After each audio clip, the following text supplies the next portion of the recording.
kamwature Yesu n'umucyo w'isi ubugingo ubuntu mw'izina rye Yesu n'umucyo w'isi nibyo tuzagendera umucyo mwiza ahimbabazi zigwa nk'urume utumurikira amanywa n'ijoro Yesu n'umucyo w'isi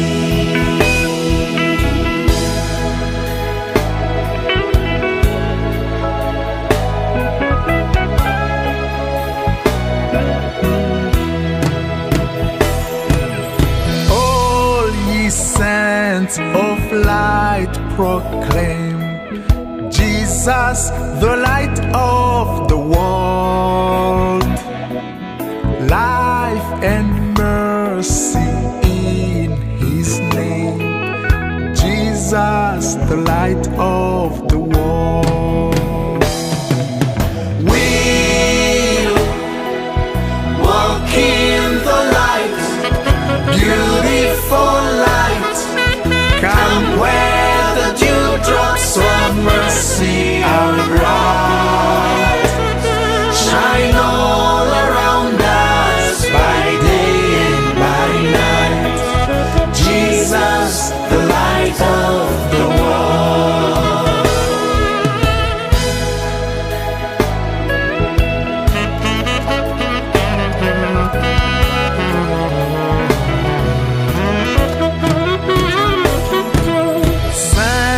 De lumière proclamée, Jésus, la lumière du monde, vie et grâce en son nom, Jésus, la lumière du monde.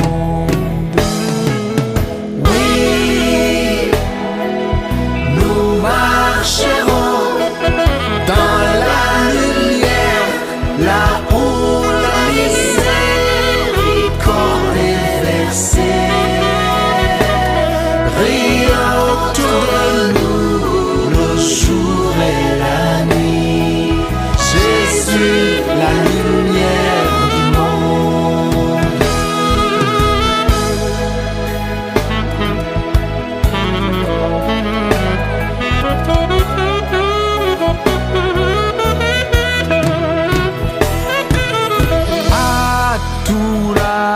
Kwari umwami wawe Yesu n'umucyo w'isi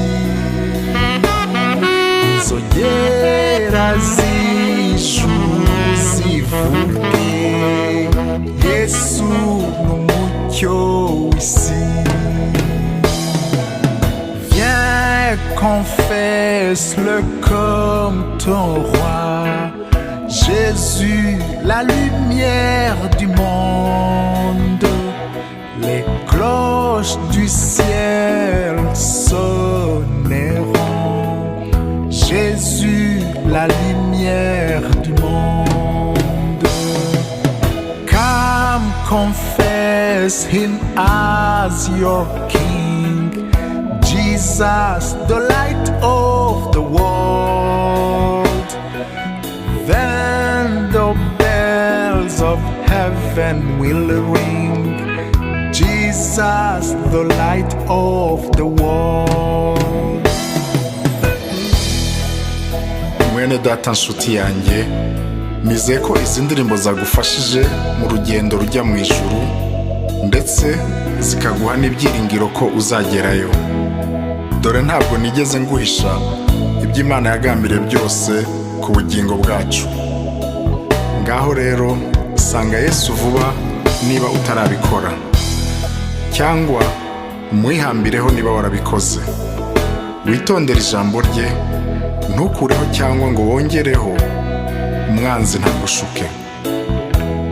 Mwene data nshuti yanjye, ngaho komezwa na Yesu wivugiye ati mwese abarushye n'abaremerewe nimuze munsange ndabaruhura mwemere kuba abagaragu banjye munyigireho kuko ndi umugwaneza kandi noroheje mu mutima namwe muzabona uburuhukiro mu mitima yanyu kuko kunkorera kutaruhije n'umutwaro wanjye utaremereye. We'll walk in the light, beautiful light. Come where the dewdrops of mercy are bright. Shine all around us by day and by night. Jesus, the light of the world. Meet you, tuzagendera umucyo mwiza, ahimbabazi sigwa nk'urume, utumurikira amanywa n'ijoro. Yesu umucyo w'isi. Nibyo tuzagendera umucyo mwiza, ahimbabazi sigwa nk'urume, utumurikira amanywa n'ijoro. Yesu n'umucyo w'isi.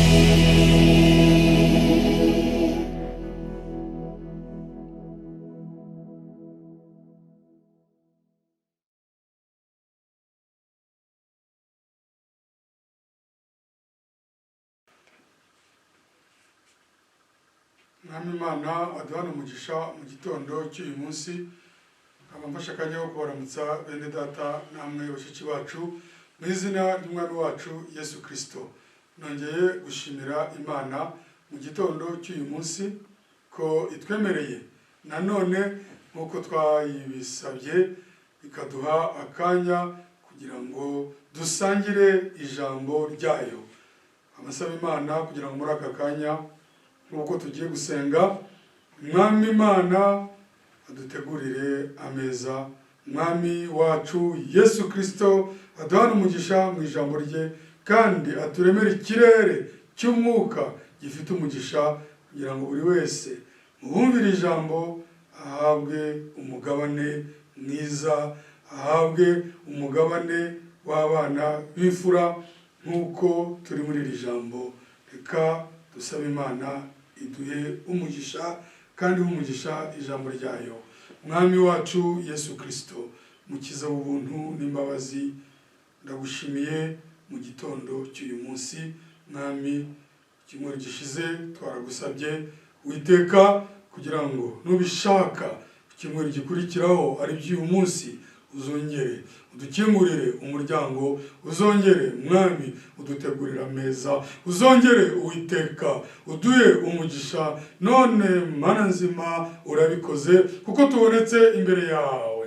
Mbere yo gusoma ijambo ryawe ndakwingize Uwiteka kugira ngo ube hano, wowe ubwawe umanuke, wowe ubwawe wahumetse ijambo ryawe rigahabwa abagaragu bawe, rikabikwa mu nyandiko, rikatugeraho igihe utagarutse ubwawe warihumetse ukaritanga ngo urisobanure abantu batahiraho. Ariko wowe iyo uhari ijambo rye rihita risohora rivuga ngo nijye mutsima w'ubugingo umanuka uvuye mu ijuru. Ntabwo ari umutsima wamanutse kera.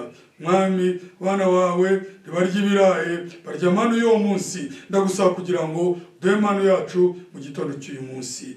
Abumvira ijambo bose aho bari hose ubahe umugisha muri aka kanya.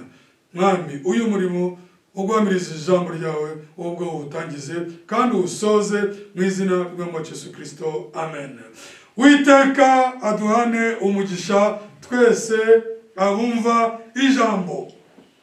Turagaruka gatoya aho twashoreje ku cyumweru gishize mu Bakorinto wa mbere igice cya 3 murongo wa 21 kugeza kwa 23. Nous allons commencer par là où on avait terminé le dimanche passé dans l'épître aux Corinthiens, 1 Corinthiens chapitre 3 du verset 21 au verset 23. Reka dusome Korino wa mbere cyo cya gatatu nkuko nari maze kuvuga aho twasoreje ubushize mu guhera ku murongo wa 21 tukageza kwa 23. Nuko ntihakagire umuntu wirata abantu. 22.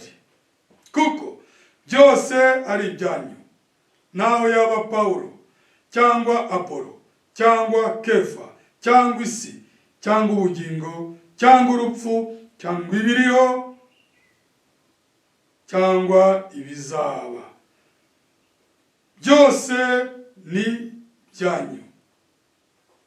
Namwe 23, namwe muri abakristo, namwe muri abakristo, Kristo nawe ni uw'Imana. Nous lisons dans l'épître de Paul aux Corinthiens, c'est 1 Corinthiens chapitre 3, à partir du verset 21 au verset 23. Verset 21. Que personne donc ne mette sa gloire dans les hommes, car tout est à vous. Verset 22. Soit Paul, soit Apollo, soit Képha, soit le monde, soit la vie, soit la mort, soit les choses présentes, soit les choses à venir. Au verset 23. Tout est à vous. Tout est à vous. Et vous êtes à Christ. Et Christ est à Dieu. Nkaba mbibutsa ko tukiri mu ijambo rivuga ngo umugabane ugenewe abana b'imfura. Je vous rappelle que nous sommes toujours dans la même prédication qui dit la part réservée au fils premier-né. Umwami Imana yongera umugisha ku ijambo ryayo rimaze gusoma. Bibaye ngombwa ko tugaruka aho twashoreje ubushize. Que le Seigneur Dieu bénisse la parole que nous venons de lire. Il nous a semblé bon de revoir encore les derniers versets que nous avons lus la semaine passée. C'est très merveilleux. La parole de Dieu est merveilleuse. Ni byiza cyane ijambo ry'Imana ni ryiza. Nibutsa abanyumva ko mu ntangiriro z'iki kibwirizwa kivuga ngo umugabane ugenewe abana b'imfura, twasomye mu itangiriro 25 murongo wa 5, jambo rihanditse riravuga ngo Abrahamu yahaye Isaka ibye byose. La base de notre prédication depuis le début, c'est dans Genèse 25 verset 5. Abraham donna tous ses biens à Isaac. Abrahamu yahaye Isaka ibye byose. Umugabane w'abana b'imfura n'umugabane wuzuye. Abraham donna tous ses biens à Isaac. La part des fils premier-nés, c'est une part complète, pleine. C'est pas une part à moitié. Umugabane w'abana b'imfura n'umugabane wuzuye. Dawidi we ntabwo avuga kuzura, ahubwo arakomeza akajya imbere aravuga ngo Uwiteka niwe mwungeri wanjye ntacyo nzabura, ngo yuzuza igikombe cyanjye. Ntabwo acyuzuza gusa ahubwo kigasendera. Il remplit ma coupe. Pas seulement la remplir, mais ma coupe déborde. Umugabane w'abana b'imfura n'umugabane wa byose urimo byose. Umwami Imana aduhana umugisha mu izina ry'umwami wacu Yesu Kristo. La part des fils premiers-nés, c'est une part complète, c'est une part remplie, c'est une coupe qui déborde. Abraham, tel qu'Abraham a donné à Isaac tous ses biens. Isaac, le fils promis, l'enfant de la promesse. Abraham, yahaye Isaka ibyo byose. Isaka umwana w'isezerano wavutse kuri Sara, umugore w'isezerano, umwana wemewe. Isaac, l'enfant légitime, né de la femme légitime, selon la parole de promesse. Isaka, umwana w'isezerano, umwana wemewe, wavutse ku mugore wemewe, avuka nk'uko ijambo ry'isezerano ryari ryavuze. Abana b'Imana ntabwo babyarwa n'abantu, ntabwo babyarwa n'abene wabo, ntabwo babyarwa no gukurikira abantu. Abana b'Imana b'umwimerere bemewe babyarwa n'ijambo rizima rishuwe rivuye ku Mana, bakavuka ari abana bujuje ibyangombwa, bagahita bacakira umugabane wabagenewe. Uwo mugabane ntibawusabiriza, uwo mugabane ntabwo bawukura kuba bayobora, uwo mugabane ntibawukura kubabwiriza ubutumwa. Uwo mugabane ni umugabane w'umwimerere, ni umugabane buri ntore y'Imana ihabwa kubera imivukire yayo. Cette part est réservée aux fils premiers-nés. Ces fils-là, ces enfants légitimes, ne demandent pas leur part auprès des hommes. Ils ne demandent pas leur part aux conducteurs. Ils ne demandent pas leur part aux prédicateurs. Ils ont le droit légitime d'avoir cette part conformément à leur naissance. Ils sont nés conformément à la parole promise. Ce sont des enfants promis.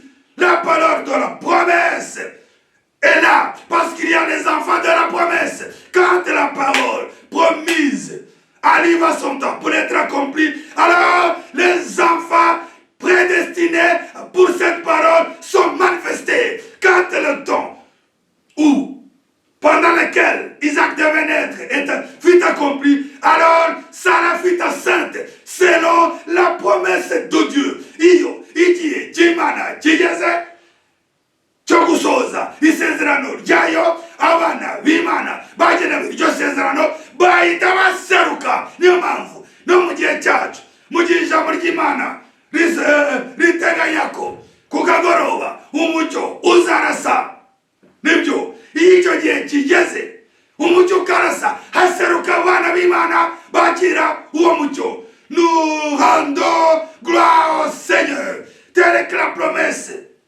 était donnée, que Isaac devait être né de Sarah. Quand le moment fut accompli, alors Sarah a conçu et Isaac fut manifesté de la même manière, telle que c'était promis par la bouche du prophète Zacharie. Qu'au temps du soir, la lumière va briller. Quand le moment est arrivé, cette lumière s'est levée, cette lumière a brillé, et les enfants prédestinés à la recevoir furent manifestés. Nous sommes parmi ces enfants. Igihe cy'umucyo wa kagoroba Imana yari yabwiye Zakariya kigeze, uwo mucyo wagombaga kurasa. Kandi mu gihe urase ntabwo wakirwa n'uwari we wese, wakirwa n'intore zabigenewe. Abo nibo bana b'imfura bahabwa uyu mugabane. Uwiteka Imana yongera umugisha ku ijambo rye. Niyo mpamvu shimira Imana ko Imana ya Pawulo niyo Mana yacu. Umuhanuzi w'igihe cyacu baramubwiye ngo mwiyerekwa uzacirwa urubanza ukurikije ibyo wabwirije. Ntabwo yashubije ngo ndabyemeye ndi tayari.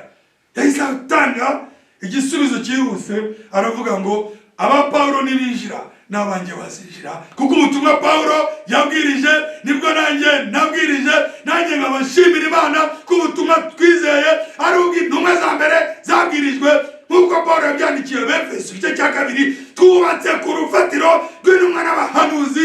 Yesu Kristo niwe buye rikomeza imfuruka. Bene data bo mu itorero rya mbere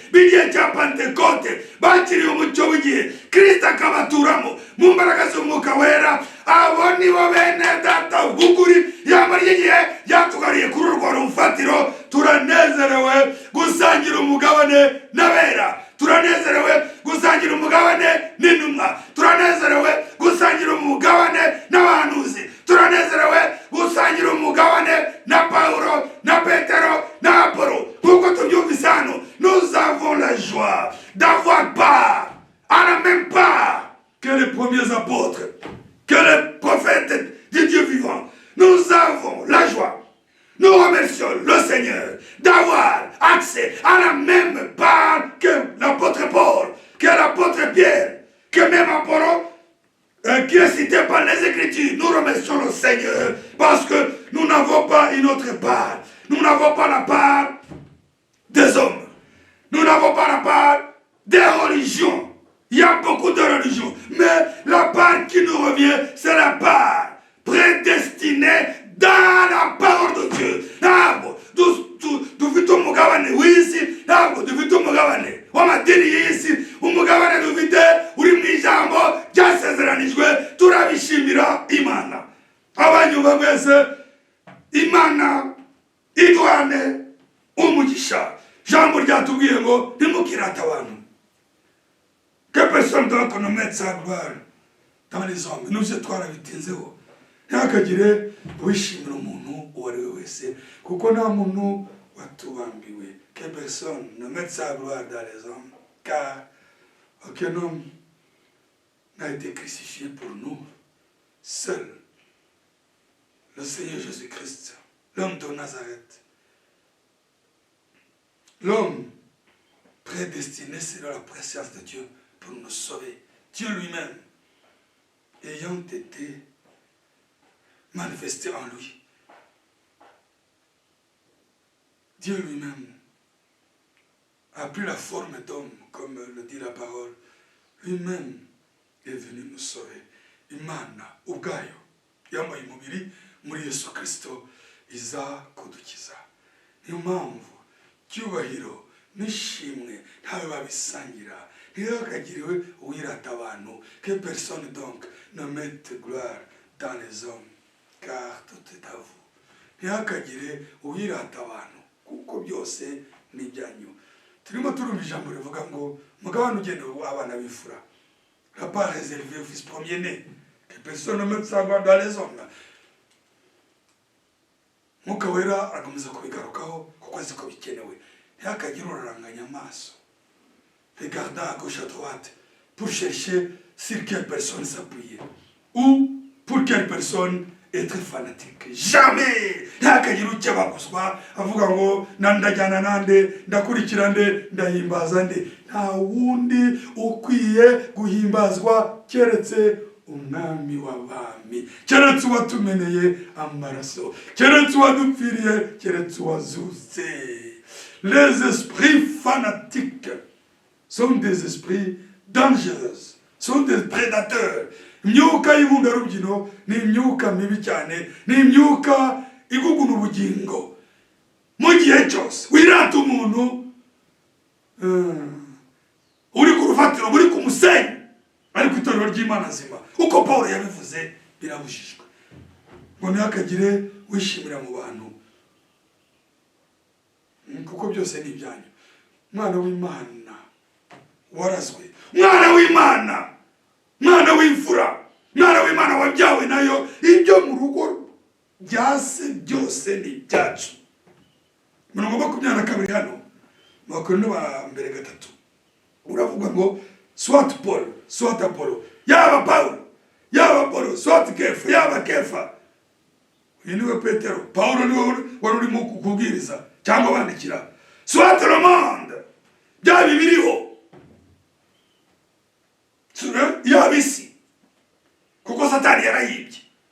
Ariko mu by'ukuri umugabane Adamu wa mbere yari arimo akawutakaza kubera kutijambo. Nitwe tugomba kuuragwa. Soit le monde yabisi, soit la vie yabwabo ubugingo. Mugihe duhumeka ntabwo duhumeka kubera ko umuntu abishaka. Abandi bamwese umenye ko nta muntu tumuhumeka, uhumeka kubera ko so abishaka. Kandi noneho wagira ubuzima ubugingo adafite umwuka. Noneho naho n'uwacu kuko n'uwa data. Soit la mort, rwaba n'urupfu umwana wacu yararunesheje. Hano Paulo asa n'uwasaze. Ahise avuga ngo byose ni ibyacu. Yaba isi, yaba ubugingo, rwaba urupfu narwo twararunesheje kuko umwana wacu Yesu Kristo yararunesheje. Soit les choses présentes, byaba ibintu by'ubu biriho, soit les choses à venir. Mu butunzi bw'isi, mu biriho tureba amaso, nabyo ni ibyacu. Bivuze iki? Bivuze iki? Ntacyo ugomba kwifuza cyo kuri iyi si kuko Imana ishakira kiguha. Uwabiremye niwe so. Mana iduhane umugisha. Soit les choses à venir. Byaba biriho byaba ibizaza byose ni ibyacu. Abrahamu ya Isaka, ibyo byose Abraham donna tous ses biens à Isaac. Maintenant l'apôtre Paul est en train d'expliciter. Paulo arimo aratonora neza agasobanura rwaba urupfu rwaba ubugingo byaba ibiriho byaba ibizaza byose ni ibyacu. Mbega umugabane quelque part, soit les choses présentes, soit les choses à venir, soit la mort, soit la vie, tout est à nous. Au verset 23, tout est à vous, byose ni ibyanyu. Munyume neza ijambo ritangaje cyane. Verset 23, 1 Corinthiens 3, tout est à vous. Amen. Et vous êtes à Christ. Amen. Et Christ est à Dieu. Tout est à vous. Vous êtes à Christ. Christ est à Dieu. C'est-à-dire que, si nous inversons maintenant, c'est-à-dire que Dieu a donné tout à Christ. Et Christ a donné tout à l'Église. La plénitude de Dieu était en Christ. Aussi, Christ tout entier s'est déversé dans l'Église le jour de la Pentecôte. Où kuzura kose kubumana, mwoko kuzura kose kubumana kwari muri Kristo, na Kristo wese kumuzo wa Pentecôte yiranguje mwitorero. Niyo mpamvu byose ni iby'Imana, byose by'Imana yabihaye Kristo. Kristo nawe yabiha itorero. Tout est à vous. Vous êtes à Christ et Christ est à Dieu. Nibyo Paulo abwiriza. Ibyo Paulo abwiriza nibyo umwami wacu yavuze muri Luka 10. Ngo byose nabihawe na Data. Kandi ibyo byose yahawe na Data ni mu nyungu z'abana b'imfura, ni mu nyungu z'itorero. Aha. Haruzuye tumaze gusoma. Migisha y'umwuka, migisha y'ubugingo budashira. Ibyo tuzaragwa mu gihe kizaza byose ni ibyacu.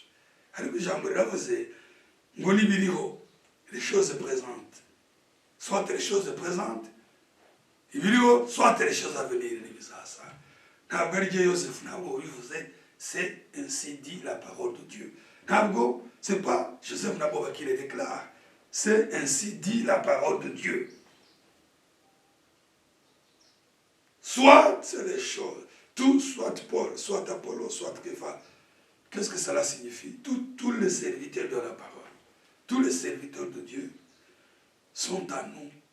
Il ne nous appartient pas de les adorer, ni être des fanatiques. Mais ces serviteurs sont là à notre service. Ce sont les serviteurs de notre Père. Et nous sommes les enfants de sa maison. Yaba Paulo, yaba Petero, yaba Apollo, n'abagaragu b'Imana mu nzu ya Data, kandi twebwe turabana ba nyir'urugo. Icyiza cy'itorero ry'Imana nzima ni uko ifata mu bana bayo igakoramo abagaragu. Ariko abo bagaragu ntibaza gusimbura nyir'urugo, barakorera abana ba nyir'urugo. Les serviteurs de Dieu ne sont pas choisis en dehors de la maison de Dieu. Ils sont pris parmi les enfants de Dieu. Et ils servent le Seigneur dans la maison de Dieu. Et nous sommes les enfants de sa maison, les héritiers de sa maison. Nous n'allons pas les adorer. Nous adorerons toujours le propriétaire de la maison, le fondateur de l'église, qui est notre Seigneur Jésus-Christ.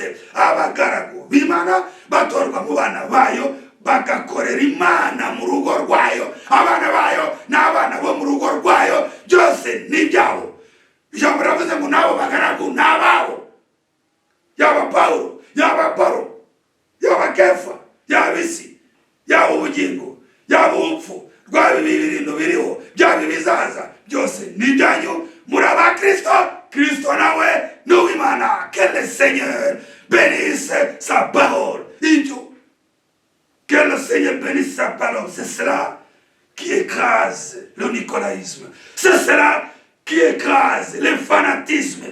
Iryo jambo niryo rihindura ubusa inyigisho z'abanikolai zo kwishakira icyubahiro. Iryo jambo niryo rijanjagura inyigisho z'ukuba inkunda rubyino. Icyubahiro n'icy'Uwiteka, n'icy'Umwami wacu Yesu Kristo, ari we nyir'itorero. kandi bose ni bene data. N'uwo Imana yakoresha wese ntagomba kubyirata. Uwirata yirate Kristo. Ariko ijambo ry'Imana turimo kumva, ndasaba Imana ngo buri wese cakire neza umubande waryo, fata umugabane umukwiriye. Turakomeza muri Matayo 19 murongo 21 kugeza kwa 29.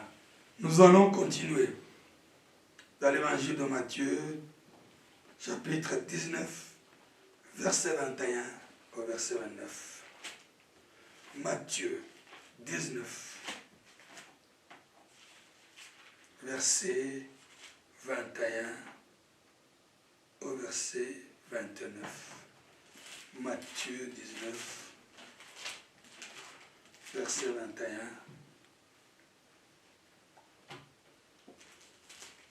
au verset 29.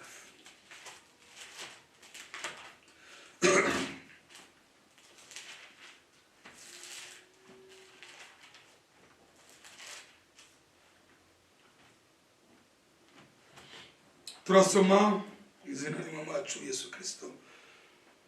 Matayo 19 murongo 20 haranditswe ngo Yesu aramusubiza ati, nushaka kuba utunganye rwose, genda ugurishe ibyo utunze, maze uhe abakene, nibwo uzagira ubutunzi mu ijuru. Uhereko uze umurikire. 22. Uwo musore yumvise ibyo jambo agenda afite agahinda, kuko yari afite ubutunzi bwinshi. 23. Yesu abwira abigishwa bati, ndababwira ukuri yuko biruhije ko umutunzi yinjira mu bwami bwo mu ijuru. 24. Ndetse ndababwira yuko icyoroshye ari uko ingamiya yanyura mu izuru ry'urushinge kuruta ko umutunzi yakwinjira mu bwami bwo mu ijuru. 25. Abigishwa babyumvise barumirwa cyane bati, ubwo bimeze bityo ninde ushobora gukizwa? 26. Yesu arabitegereza arababwira ati, ibyo ntibishobokera abantu, ariko ku Mana byose birashoboka. 27. Maze Petero aramubaza ati, dore twebwe ko twasize byose tukagukurikira, none se tuzamera dute? Igisubizo 28. Yesu aramusubiza ati, ndababwira ukuri yuko mwebwe abankurikiye, mu gihe cyo guhindura byose ngo bibe bishya, ubwo Umwana w'umuntu azicara ku ntebe y'icyubahiro cye, namwe muzicara ku ntebe 12 mukiri imiryango 12 y'Abisirayeli imanza. 29. Umuntu wese wasize urugo cyangwa bene se cyangwa bashiki be cyangwa se cyangwa nyina cyangwa abana cyangwa amasambu ku bw'izina ryanjye, azahabwa ibiruta inshuro 100 kandi azaragwa n'ubugingo budashira. Amen. Ni byiza cyane, ariko reka twifashishe na Bibiliya y'Igifaransa. Ijambo nk'iri rishobora kugera no kutumva Ikinyarwanda no ku muntu utazi Ikinyarwanda, ko ribwirizwa ku muyoboro w'ikoranabuhanga, rishobora no kugera ku utazi ururimi rwacu, kandi tusome no mu Gifaransa. Matthieu 19, Matthieu 19, 21 à 29. Jésus lui dit, si tu veux être parfait, va, vends ce que tu possèdes. Si tu veux être parfait, va, vends ce que tu possèdes, donne-le aux pauvres, et tu auras un trésor dans le ciel. Puis, viens et suis-moi. Verset 22. Après avoir entendu ces paroles, le jeune homme s'en alla, tout triste, car il avait de grands biens.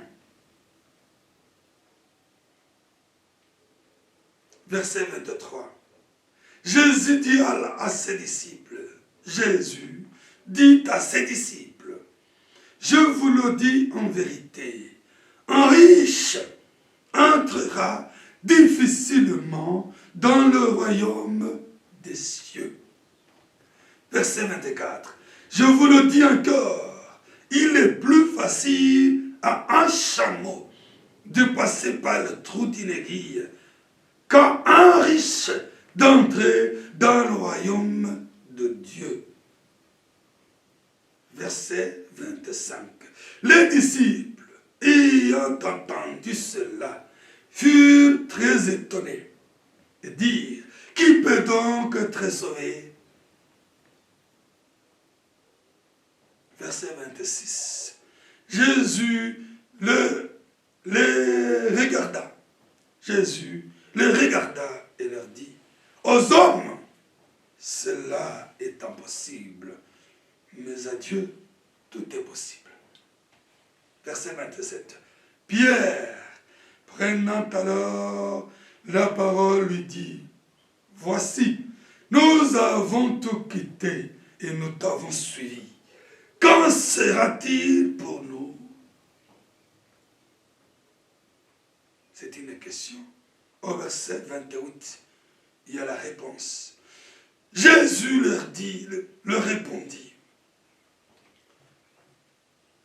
je vous le dis en vérité, quand le Fils de l'homme, au renouvellement de toutes choses, sera assis sur le trône de sa gloire, vous qui m'avez suivi, vous serez de même assis sur 12 trônes, et vous jugerez les 12 tribus d'Israël. Alléluia. Verset 29. Et quiconque aura quitté à cause de mon nom ses frères, ou ses sœurs, ou son père, ou sa mère, ou sa femme, ou ses enfants, ou ses terres, ou ses maisons, recevra le centuple et héritera la vie éternelle. Gloire au Seigneur pour sa parole bénie et qu'il bénisse sa parole. Icyubahiro n'icy'umwami Mana. Kubw'ijambo rye ry'umugisha kandi turamusabye ngo akomeza umugisha ijambo rya n'abaryakiriye. Aya mateka twumvise ntabwo ndi busubiremo ijambo ku rindi, nasomye neza buri wese yabyumvise. Oui, c'est ce que nous venons de lire. Je ne veux pas répéter verset par verset. Nous avons bien distinctement lu et chacun a suivi. Twasomye neza, twitonze kandi buri muntu wese yakurikiye. Icyo nkurikiyemo hano mu mutima w'iri jambo ni ibijyanye n'iri jambo turimo kumva. Biba bitewe n'umutwe w'ijambo. Umuntu ushobora kubona umutwe w'ijambo wo kubwiriza kuri iki kintu amapredikasiyo menshi cyane, ariko Mwuka Wera aratuyobora kubyo dukeneye mu gitondo cy'uyu munsi. Iyo umwana w'Imana Samuragwa Eneritier yabonye umugabane neza, ahagaze muri gakondo afite umugabane we, ibindi byose biri hanze yaho bitagaciro, uwo mugabane akaba ariwo ahanga amaso. Quand un enfant premier-né, un héritier, est positionné dans son héritage, tout ce qui est en dehors de cet héritage ne le concerne pas. C'est l'héritage de son père qui prime. Umurage wa data uturutira byose. Niyo mpamvu haje umusore w'umukire atangira ibintu byo gushoma, avuga ngo nakora iki kugira ngo nabwo ubwami bw'Imana. Muzahisomere hano muri Matayo 19 muhera ku murongo wa 16 murongo wa 16 yarimo kwishanuka. Uravuga ngo voici un homme s'approcha et dit à Jésus, Maître, que dois-je faire de bon pour avoir la vie éternelle? Umuntu araza, umusore araza ati mwami nakora iki kugira ngo ndakubwami bw'Imana? Yesu yaramuganirije muzasome hose, ariko amubwira amategeko ibyo agomba kubahiriza byo gukiranuka. Umusore aravuga, umusore aravuga au verset 20, le jeune homme lui dit, j'ai observé toutes ces choses, que me manque-t-il encore? Yumvaga yikiranukira. Uwo ntabwo ari umugabane w'abana b'imfura, si abantu biyemera, si abantu biwe. Yesu amaze kumubwira amategeko yose muri Matayo 19 umurongo wa 20, uwo muhungu aramubwira ati ayo yose narayitondeye, none icyo nshigaje ni iki? Ayo mategeko yose narayitondeye, icyo nshigaje ni iki? Yumvaga ari umukiranutsi, ariko umukiranutsi wikiranukira ntaho bihuriye n'uyu mugabane w'intore. Nibyo ntacyo usigaje. Niyo mpamvu ku murongo wa 21 Yesu yahise amubwira hamwe twasomye. Yesu aramusubiza ati, nushaka kuba utunganye rwose, genda ugurisha ibyo utunze maze ubihe abakene, nibwo uzagira ubutunzi mu ijuru, uhere kuzumurikire n'igipimo. Byose warabyujuje. Reka nkora ahantu hakomeye, kuko umugabane wawe wiratana n'uw'isi. Genda ugurisha ibyo utunze byose ubihe abakene, niwo waje ushaka kumurikira. Murabona uko Petero yahamagawe, murabona uko Banatenani bahamagawe, murabona uko Bazakayo bahamagawe. Ntabwo ari wabajya kubaza ngo twakora iki, oya, ahubwo Yesu arababona ngo kiri munsi y'igiti nakubonye, wowe uri mu uroba nakubonye, ngwino nkurikire. Nawe uyu nguyu ni we usa n'ushaka kwihamagara, ni ushaka kugira ngo abaze ngo nabigeza gute kugira ngo unyemere, nabigeza gute kugira ngo ukorere.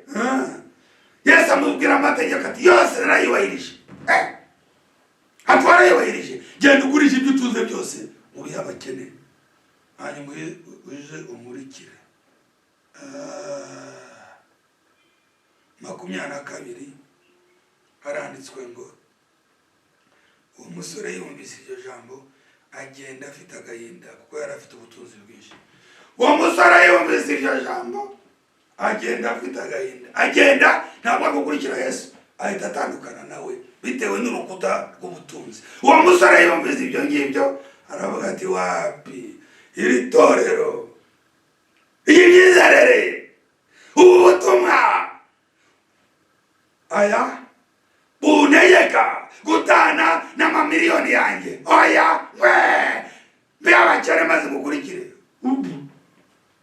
Ariko bitandukanye na Zakayo, bitandukanye nuko Zakayo we Yesu yarayiwe. Zakayo aramubwira ati, abantu bose mfitiye imyenda yakoraga mu misoro, ndabishyura incuranye, ibisigaye byose mbihe abakene. Murabona ikiganiro kiratandukanye. Ndabishyura incuranye, ibisigaye byose mbihe abakene. Abyivugira Yesu atanabimusabye, kubera ko yari yamaze kubona uyu mugabane w'abana b'imfura. Iyo ubonye ibindi bitagaciro, Zakayo waritumira, Zakayo waritumira akavuga ko ari bubitange. Zakayo we atanabisabwe. Zakayo we atanabisabye, ahita we. Kature Zakayo hano babwiye uyu nguyu kubitanga kugira ngo bamwereke ko ntacyo yabonye, ngo ahita agira agahinda, arababara, ahita atsindukira ngo arigendera. Yesu aramureba ati, cyoroshye nuko ingame yaca mu izuru ry'urushinge.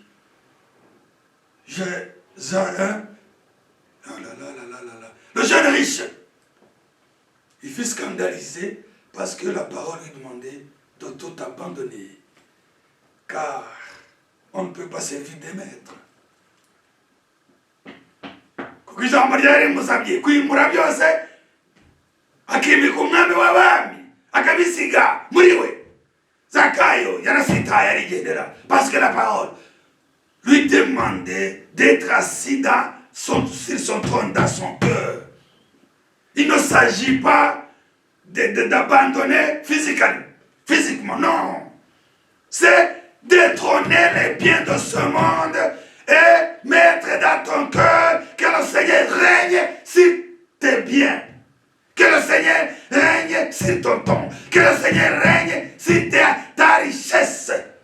Que tu lui donnes la première place. Icyo umwami Imana ishaka ni ukugira ngo yime mu mitima yacu, agabe aganze, ategeka ibyacu byose. Kubi abakene iyo amwumvira yari kumubwira ati itonde genda gake uri umwana wanjye uzajya ukora igikenewe. Niyo mpamvu Yesu yahise avuga ngo icyoroshye nuko ingamiya cyangwa izuru ry'urushinge. Twabisomye. Petero aravuga ati niba ari ibyo se ninde uzakizwa? Yesu aramubwira ngo ibinanira abantu bishobokera Imana.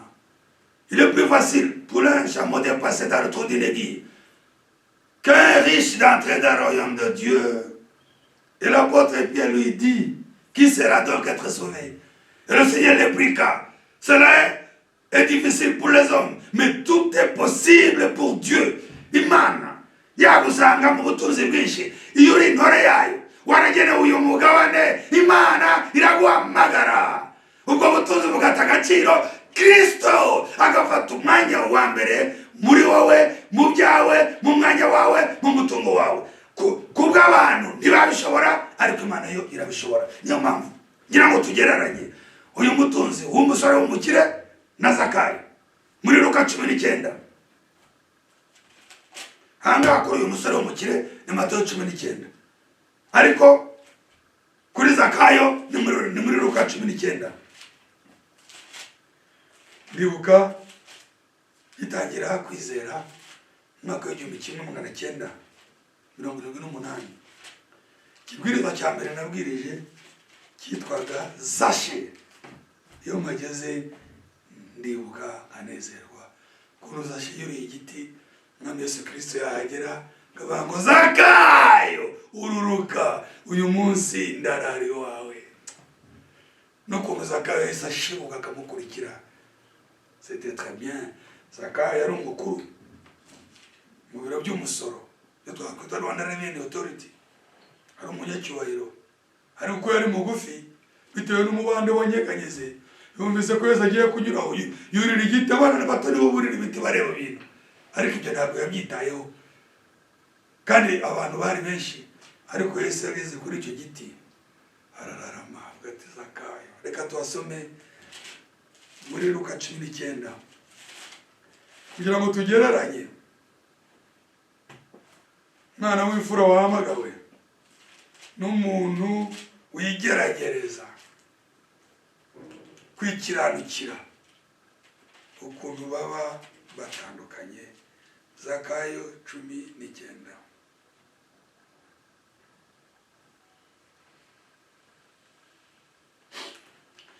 Ndakabanda dusome umurongo wa mbere kugeza ku wa 9, nibyo byiza.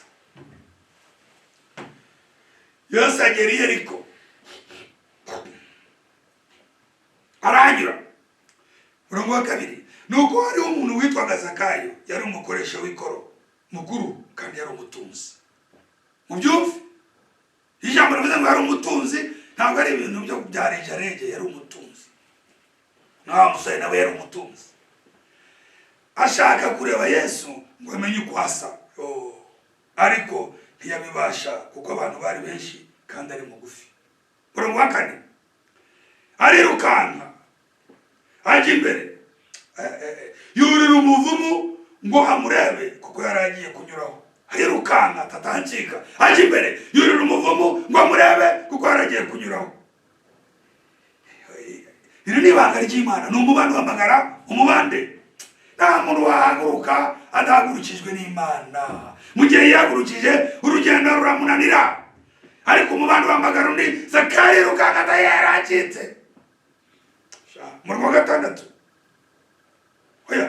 umurongo wa 5, Yesu ageze arararama aramubwira ati Zakayo ururuka vuba kuko uyu munsi mwiriye kurare wawe. Haleluya! Imana ishimwe buri wese mu banyumva, buri wese mu bana b'Imana, buri wese mu ntore z'Imana. Hari umunsi Yesu yaraye we, hari umunsi Yesu yaraye mu bugingo bwawe. Uyu munsi mwiriye kurara iwawe. Ese murabona bidatandukanye n'ibyo uriya musore we aritumira ngo nakora iki ngo ndakubwami bwawe, ngo umuntu yabigenza ati oya ntacyo wabigenza kereka Imana y'ubuntu igutumiye, ariyo ye ivuze ngo ndarari wawe n'icyo uguhamagaye. Umwami Imana aduhane umugisha.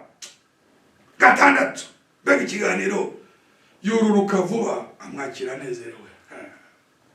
Zakayo, ibintu iyo bitangiye neza bisozwa neza. Yururuka vuba amwakira anezerewe. Murongo wa 7, abantu bose babibonye barabyivovotera bati dorere agiye gucumbika ku munyabyaha. Iyo ni imvugo y'idini, iyo ni imvugo y'igifarisayo. Uyu mukiza anacumbitse ku munyabyaha yacumbika kuko yaje gukiza abanyabyaha, yaje gutarura izazimiye, yaje kubohora abahoshywe no guhoza abarira. Dorere ataje ku munyabyaha kuko yari umutoza w'ikoro, akiba birumvikana, agasoresha bagashyira mu mufuka we. Dorere kuko agiye gucumbika ku munyabyaha, bo barabyita gucumbika. Yesu ntabwo yagiye kwa Zakayo kuko yabuze icumbi, we yamubwiye ngo ndarari wawe. Yagiyeyo kugira ngo asabane nawe amwiyereke. Ntabwo aragiye gusaba icumbi, agiye gucumbika ku munyabyaha. Murongo wa 8, maze Zakayo arahaguruka abwira umwami Yesu ati munyumve mwese. Maze Zakayo arahaguruka abwira umwami Yesu ati dore databuja, umugabane wa 2 w'ibintu byanjye ndawuha abakene. Ntacyo Yesu abimusabye, kandi umuntu wese nambuye ndabimuriha 4. Simbakana ko ndi umujura, ariko nabonye umukiza. Icyambere cyo mfite ibya mirenge, kimwe cya 2 cyabyo ndagiye abakene, kandi umuntu wese namuye ndamukubira inshuro enye, aho kugira ngo ngire imbogamizi n'ubu bwami. Niko bivuga. Murongo wa 9, Yesu aramubwira ati uyu munsi agakiza kaje muri iyi nzu, kuko nawe uri umwana wa Aburahamu ya Isaka. Iwiteka ahimbazwe. Zakayo isa umwana wa Aburahamu. Nawe ndabamenyesha abana b'Imana, ab'intore turi abana ba Aburahamu, kuko Isezerano navuga ngo mu rubyaro rwawe niba amahanga yose azabonera umugisha. Nk'abana ba Aburahamu agakiza kadutashyeho, kandi Imana ikaduhaye. Ijambo riravuga ngo itimanye umwana wayo yabirite kumuduhana n'ibindi byose. Aburahamu 8, itimanye umwana wayo gakiza kararari wawe, kuko nawe uri umwana wa Aburahamu. Mbega inkuru nziza kwa Zakayo. Murongo wa 10, kandi umwana w'umuntu yazanywe no gushaka no gukiza icyari cyazimiyeho. Alléluia. On va maintenant lire ce récit merveilleux en français. Je me sens très bien. Tugiye gusoma noneho iyi nkuru nziza cyane itunyura mu rurimi rw'igifaransa. Ndumva nezerewe kubw'ijambo, cyangwa wumvira ijambo wese tugasangira ibyishimo. Luc 19.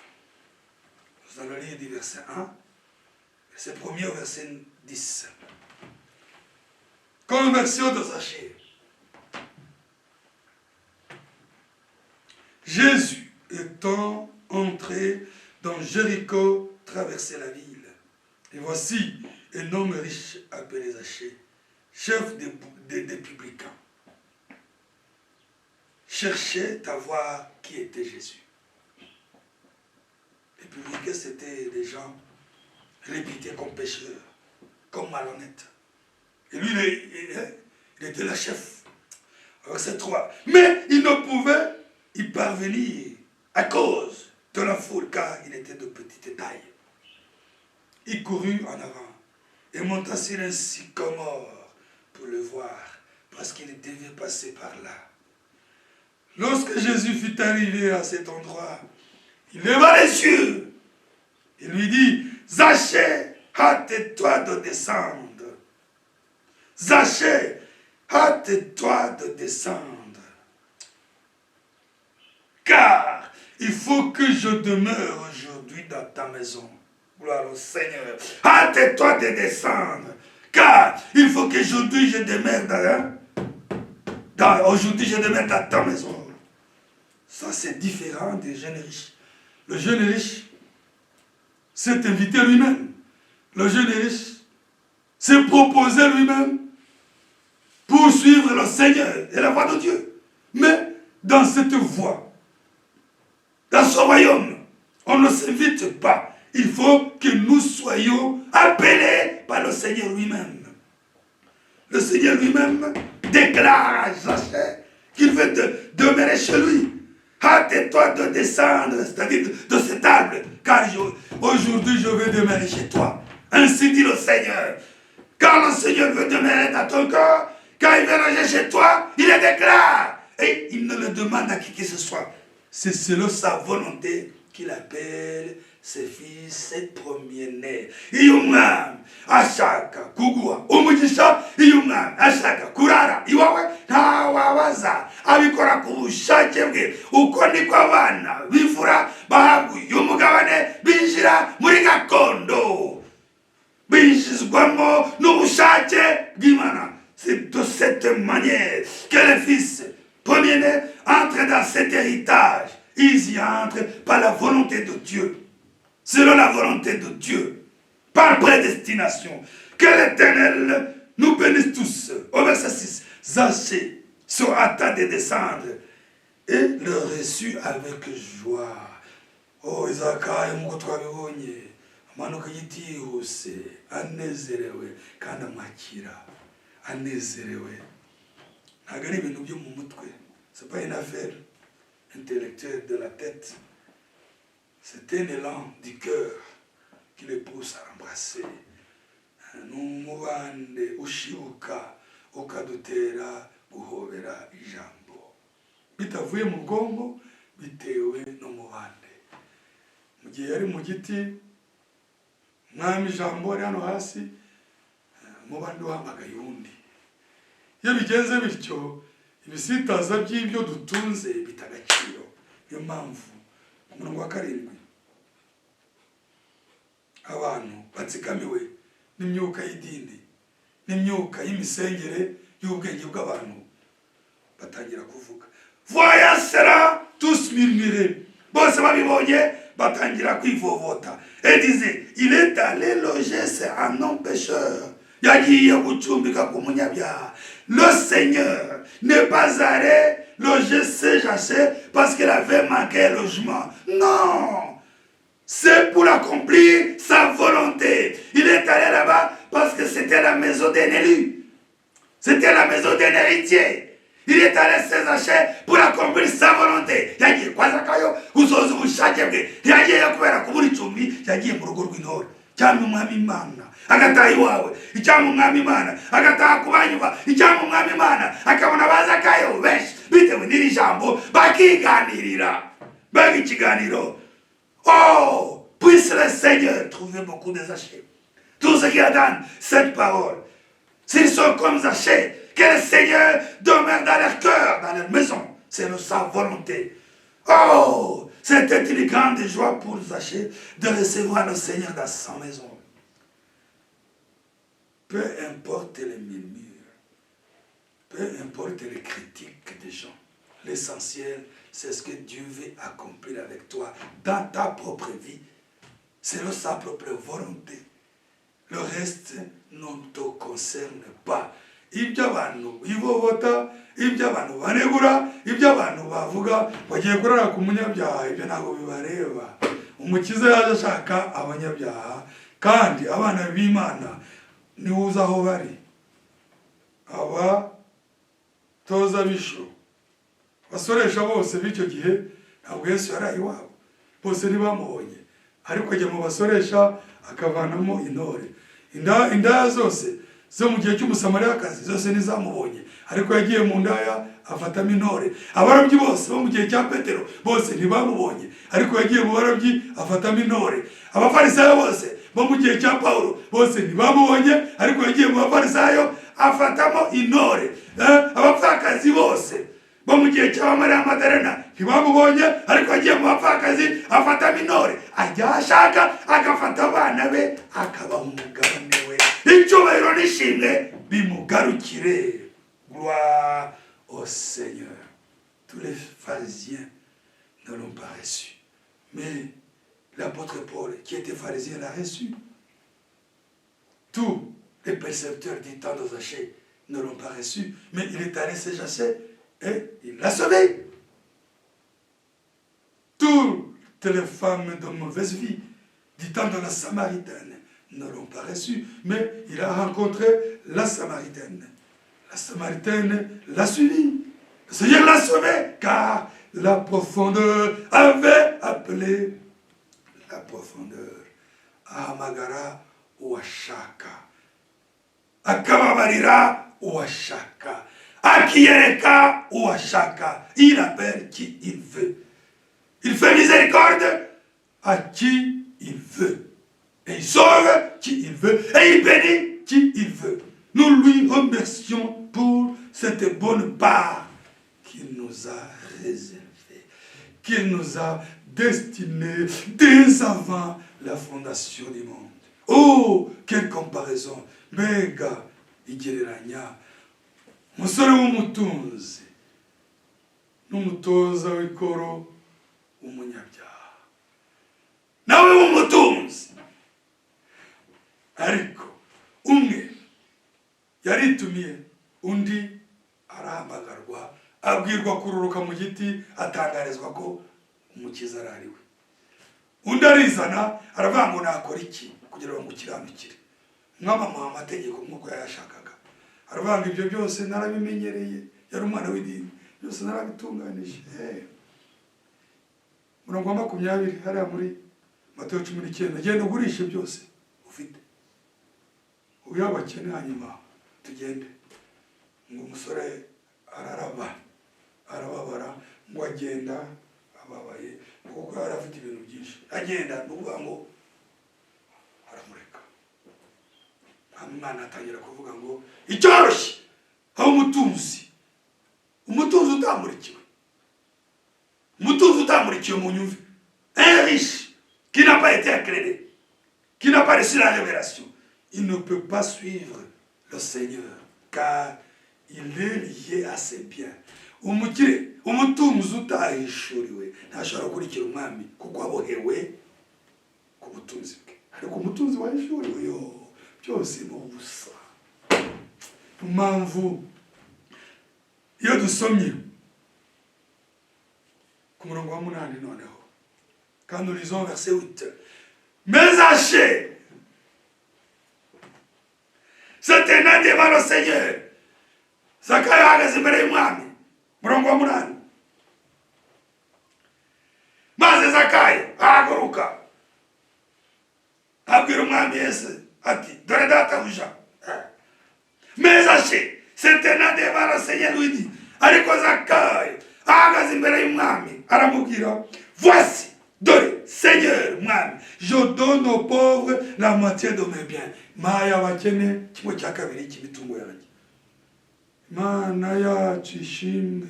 Mwami Imana duhana umugisha mwese abo banyumva. Murabona itandukaniro, intore ni intore, imbuto ni imbuto, ibindi ni bisanzwe. Umwe baramubwiye ngo fata ibyo tuta byose ubiyabakene uzumurikire, bimubera ikigusha arigendera.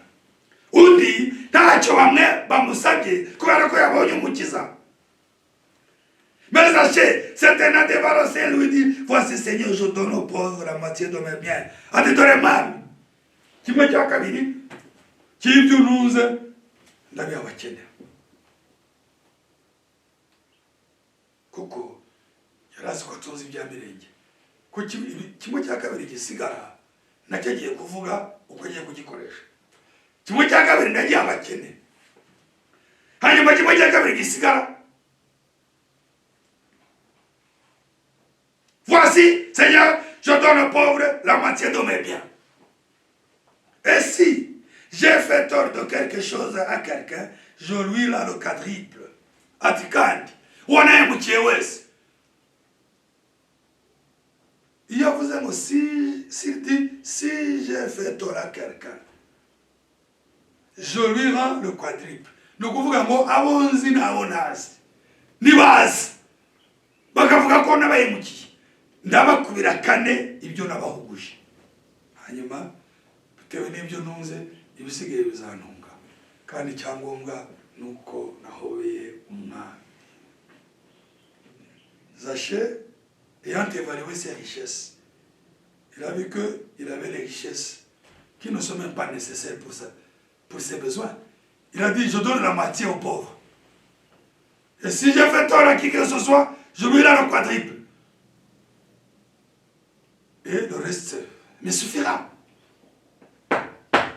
Niba ibyange igice cyane cya kabiri ndabyabakene wonambuye mukubire kane undi ntengamare nicare neza mu mugabane w'imfura.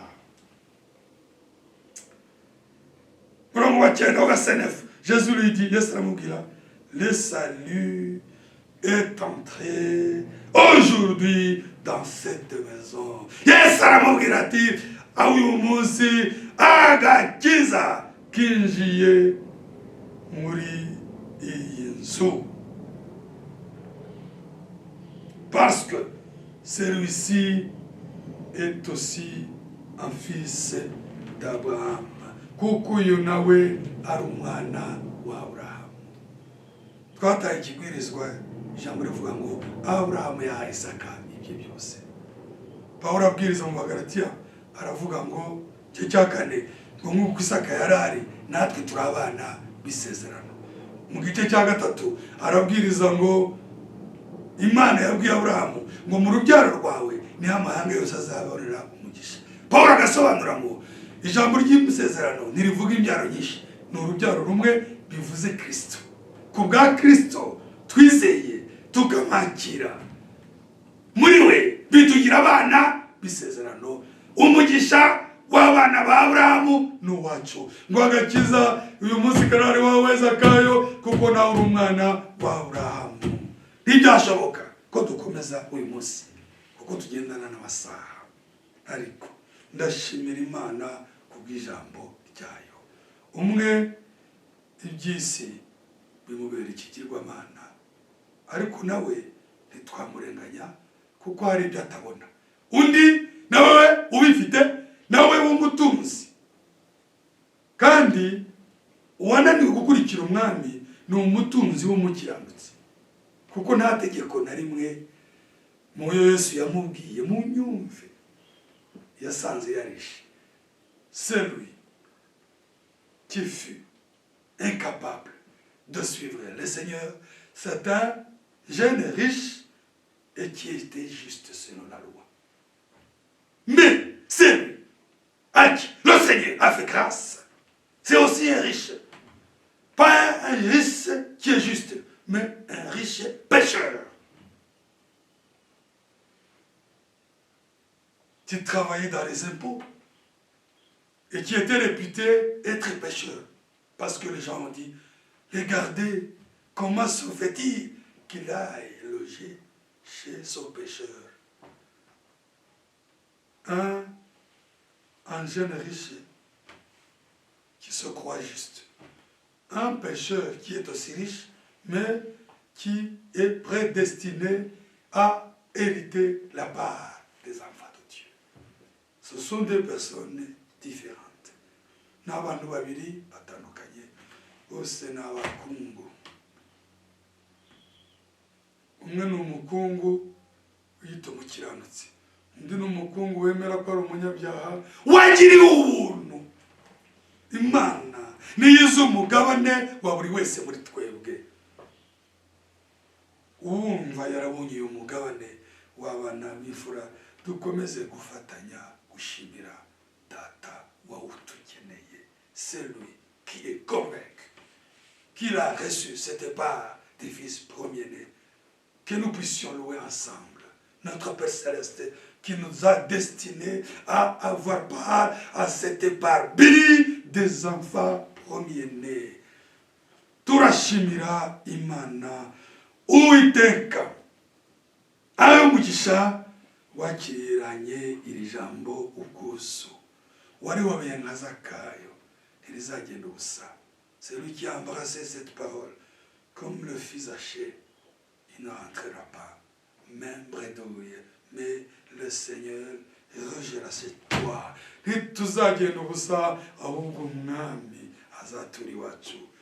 Kadusenge dusoza.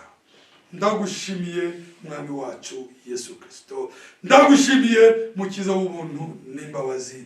Jambo ryawe riraryoshye, jambo ryawe n'ukuri, jambo ryawe nirizima. Ngushimiye guhitamo waduhitiyemo, ukaduhitiramo umugabane mwiza nka Zakayo mwami, ukadushoboza kutibohera kubizashira bitewe n'umugabane mwiza uba watweretse. Witeka Mana nzima, magambo ntabwo twayabona hagije yo kugushima, ariko wowe imbere y'imbere umenye kutugushimira kubw'ijambo ryawe. Saba uyu mugisha abana bawe bose bakirira ijambo bakarihoberana ubwuzu nka Zakayo mwami, ucumbike iwabo, mugirane nabo na buri wese ikiganiro cyihariye.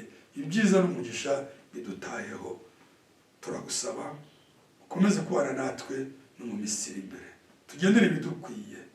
Nubishaka kugenda icyumweru uzaduhe akandi kanya mwami, tube ku meza yawe, tuhabwe umugisha. Nabamushimiye mu izina ry'umwami wacu Yesu Kristo, amen. Mwami Imana umugisha bakiriye ijambo twese naho utaha, amen.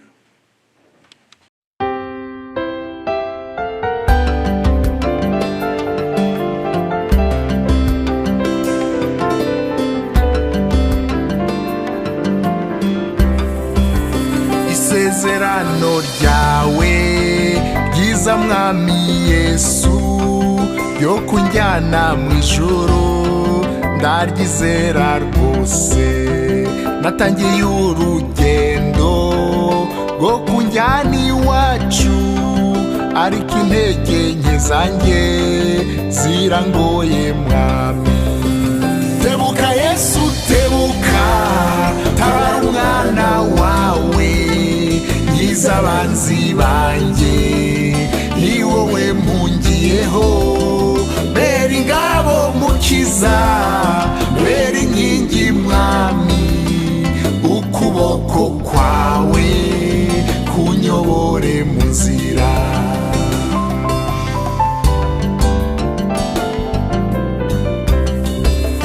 Umwanzi yagenjeje umutima wanjye, yakubise ubugingo bwanjye butsinda hasi.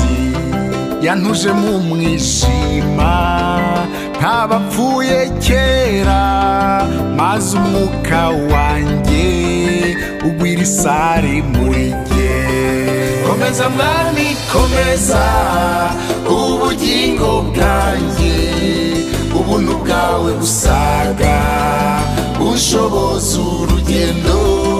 Nzamuye amaboko yanjye yateze hejuru, guhera mu gitondo mbona imbabazi zawe.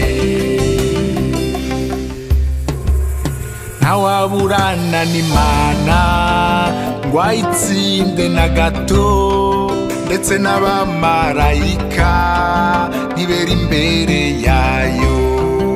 Ariko umwana w'Imana Yesu Kristo akuzwe, yaratwejeje rwose atugira abera. Nishimwe rikomeye niyo ngabo yacu, ibirego bya Satani nta bubasha bigifite. Uwayo ntabwo azigera atsindwa urubanza, iyo ari mu kiganza cy'umucunguzi Yesu.